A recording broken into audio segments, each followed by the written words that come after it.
Chapter 6. Billy's Revenge. The mid-morning sun gleamed off the polished windows of Springfield's most exclusive luxury car dealership, Falcon Ridge Motors. A place where glass walls met marble floors and every vehicle looked like it belonged in a billionaire's dream. The sort of place where salespeople smiled, not because they were friendly, but because every word could be worth thousands. Johnny and Lily stepped out of the car that brought them, a temporary ride, sleek but modest compared to what lay ahead. Johnny had been quiet for most of the drive. Not nervous, exactly, more like thoughtful. Lily, however, was beaming. Her best friend, Malia, had recommended the place just that morning. No hassles, no egos, she'd said. Falcon Ridge is where real money shops without attitude. But the moment they entered the glass double doors, something already felt off. A young employee at the front desk looked up, confused. Excuse me, can I help you? We're here for a scheduled test drive, Johnny replied, glancing around. There should be a blue Marking Bird L.5 on reserve for us. The man blinked. The L.5, that was moved an hour ago. Johnny frowned. What? It was supposed to be held. I ordered it yesterday under the name Lionheart. It was meant to be a surprise for her, he added, nodding toward Lily.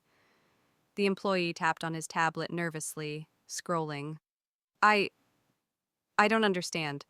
It's gone from the system. Not sold, just unassigned and relocated. From behind the glass walls of the showroom, a cluster of luxury cars sat like sleeping lions. But the L5, sleek, custom-painted, with a satin blue body and gold trim, wasn't among them. Johnny stepped back. Something wasn't right. Lily touched his arm gently. Maybe it's just a mistake. But Johnny was already putting pieces together. This wasn't just a coincidence. Meanwhile, on the other side of the city, Billy Doorknocker was in a dark room, lit only by the blue hue of a dozen screens. A laptop open on the desk glowed with real-time tracking data. Billy leaned in, tapping a command. There it was. Johnny's entire itinerary, day by day, the places he'd shopped, the home he'd purchased, 2 cars, including the Marking Bird L.5, a motorcycle, even a 70-foot luxury yacht docked under the name Lily's Dream. Billy grinned. You think you won, huh? He whispered to the screen. You think the story ends with your little fortune parade? Behind him stood 2 men, Stone and Razor, leaders of a local street gang known for making problems disappear. Billy had grown desperate, and desperate men made dangerous alliances. I want you to hit all of it, Billy growled. The cars, the bike, the yacht. I want him to feel it. I want him to lose everything in one day. Stone cracked his knuckles. We'll take care of it, quick and clean. Billy turned to them with a wild gleam in his eyes. He took my family's name, our wealth. I don't care about the girl anymore. I want him crawling. Back at Falcon Ridge Motors, Johnny paced while the sales rep made a few more futile calls. I don't know what to tell you, the young man stammered. The car was just gone this morning. It's like someone rerouted the delivery behind our backs. Johnny's jaw clenched. He reached for his phone. Just one call, that's all it would take. But as his thumb hovered over Leo's number, a familiar, grating laugh echoed through the showroom. Well, well, well. Billy, decked in black, sunglasses on, confidence dialed up to 100. He sauntered in with 10 men, thick-necked, scarred, and smiling like they owned the place. Johnny's stomach turned cold. Lose something, Johnny? Billy said with a smirk. Or should I say, Lionheart? Lily stepped forward, furious. You? What the hell are you doing here? Billy looked her over with cold indifference. Oh, I'm not here for you anymore, sweetheart. You picked your side. The sales rep turned pale as he realized what was happening. Sir, this is a private... Shut it! One of Billy's goons barked, shoving him back into the reception desk. Johnny looked Billy dead in the eye. You're behind this. Billy spread his hands, mock innocence painted on his face. What? The missing car? The tracking? The stolen yacht, the missing motorcycle, all of it? He snapped his fingers. Get them. The gang surged forward. Men pulling out bats, chains, even a crowbar. Lilly let out a gasp and stepped behind Johnny. The sales rep stumbled to the floor, covering his head, but just before the first goon could raise his weapon, a blur moved, then another and another and another. In perfect synchrony, 4 figures moved like a silent storm.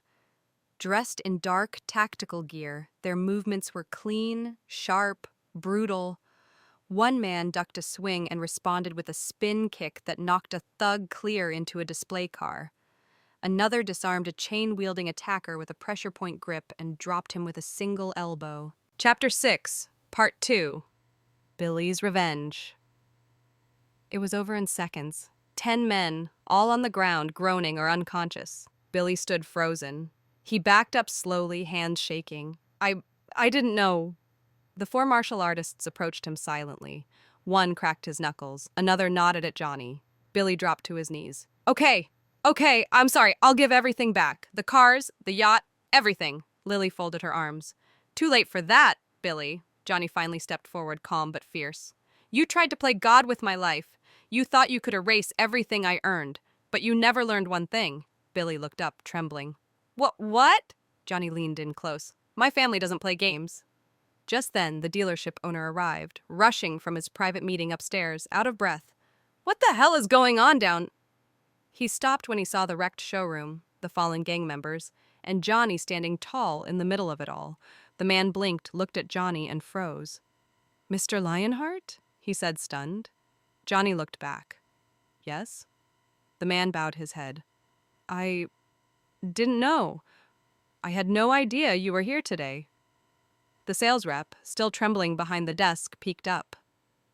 I didn't know either. The owner stepped forward. Your car will be recovered, all damages handled immediately. Please accept my deepest apologies. The martial artists took Billy by the collar and hoisted him up. Wait, please, Billy pleaded. Johnny shook his head. You made your move. Now I'll make mine. Later that evening, back at the villa, Johnny sat on the balcony watching the sunset. The sky blazed orange and red as the lake below shimmered like glass. Leo stepped out, hands behind his back. Everything is returned. The yacht, the motorcycle, the stolen vehicles were recovered with minimal damage. Thanks, Johnny said. Leo hesitated. There's more. Billy has been formally blacklisted from all Lionheart-adjacent businesses. The Doorknocker name is now a warning sign, Johnny sighed. I didn't want it to come to this. But it had to, Leo said gently. The family needed to know how far you would go to protect what's yours. You passed. Johnny looked out at the lake. He didn't feel like he'd won. He felt changed. Lilly appeared in the doorway holding 2 cups of tea. You okay? She asked. He nodded. Just thinking. She handed him a cup and sat beside him.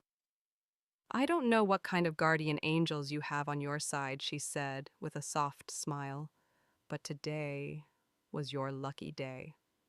He smiled faintly. No, our lucky day. And they watched the sunset in silence together, while somewhere far away, Billy Doorknocker faced the ruins of a war he never should have started.